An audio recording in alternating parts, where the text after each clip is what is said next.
intermittent fasting, keto, paleo, vegan. What do you think? What are your thoughts on that?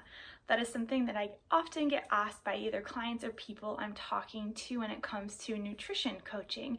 And my first, instinct is really to ask, why are you curious about those specific diets or philosophies or ways of eating? I myself don't fall into any specific camp or diet philosophy.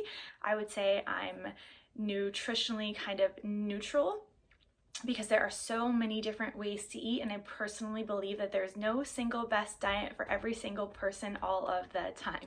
There are so many different ways for people to eat.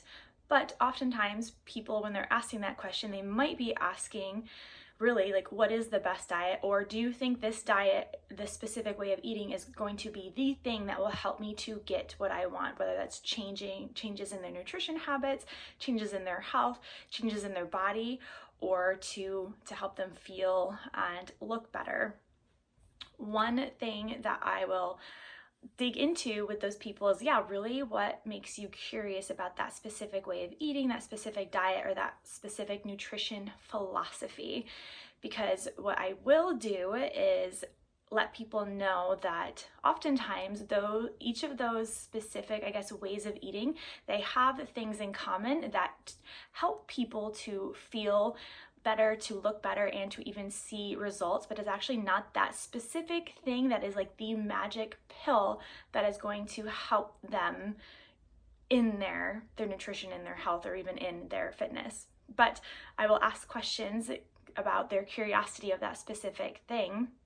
And I will also encourage people that you don't know unless you try. So if it's something that you want to try, by all means try it and see how it works for you. Now, I will often advise people to kind of count the cost of those sort of diets or philosophies, because some of those diets and philosophies can be unsustainable, they can be restrictive, and if you're thinking about, are you able to follow this in the long term, you might not be able to. And also there can be consequences of such diets or philosophies of nutrition, because they can create mindsets and behaviors that are unhealthy with food. For example, cutting out and restricting a specific sort of food, let's just say for the sake of the example, carbohydrates, that could possibly cause unhealthy mindset and behaviors toward carbohydrates around the thoughts of that you can't have them, or that they are bad.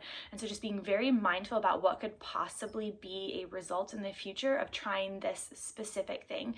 Also with intermittent fasting, I might tell people to be very wise about how they intermittent fast, because for example, if you start to get into this mindset that, I fasted from breakfast, therefore I can eat as much as I want or whatever I want later, these specific diets or philosophies of eating start to create unhealthy thoughts and relationships and behaviors towards food, probably not wise to go down that road, because there are other ways of eating that can transform and change your health, your fitness, and your nutrition that aren't so, let's say, restrictive or extreme, that are more sustainable.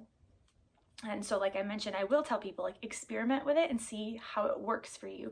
But oftentimes what happens, or that these diets have in common, is that one, they bring awareness to food, to nutrition, to eating. They're asking you to actually be aware of what you eat. For example, let's say keto is making you be aware of not to have, let's say, carbohydrates, or to have lower carbohydrates and to have more protein.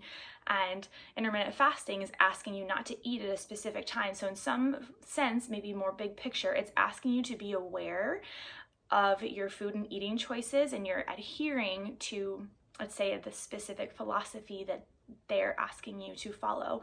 And as a result, also what often happens is that these ways of eating are also controlling appetite and food intake. So as a result, they're changing energy balance, and because they are changing how much energy is coming in, you are seeing weight loss, you're seeing results, you're seeing changes in your health. So it might not necessarily be that specific camp, that specific thing, but it's that the overall fact is that you're taking in less energy and in less calories, because there's probably some things that you removed that you typically ate a lot of.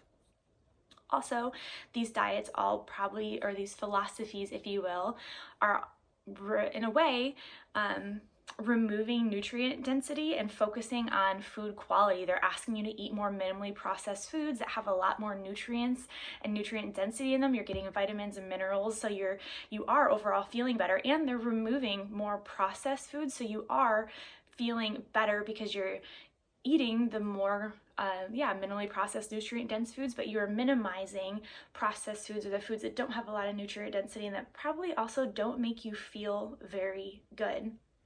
So really, a lot of what all of these, I would say all of most health-focused diets agree on fundamentals of nutrition, such as getting enough quality protein, focusing on minimally processed whole foods, minimizing processed foods, higher quality of food, nutrient density, incorporating lots of fruits and vegetables, making sure you are moving, you're eating slowly.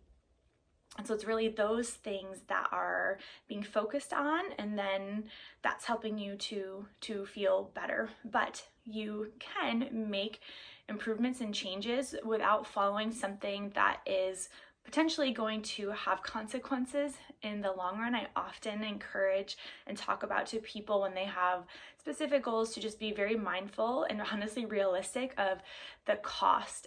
Specifically, I always think of like the cost of getting lean, and I use myself as an example of the cost of getting lean for me when I was a bodybuilder was a lot of it cost me social time with my family. It was very isolating. And then also the consequences of that resulted in a really unhealthy relationship with food, with fitness, and with my body that took honestly years to undo. And so nutrition and our relationship with food can be really complicated and sensitive. So just being very mindful about when you go on these journeys to improve your health and your fitness, trying to do it in the most healthy way possible and thinking the real long-term and long game.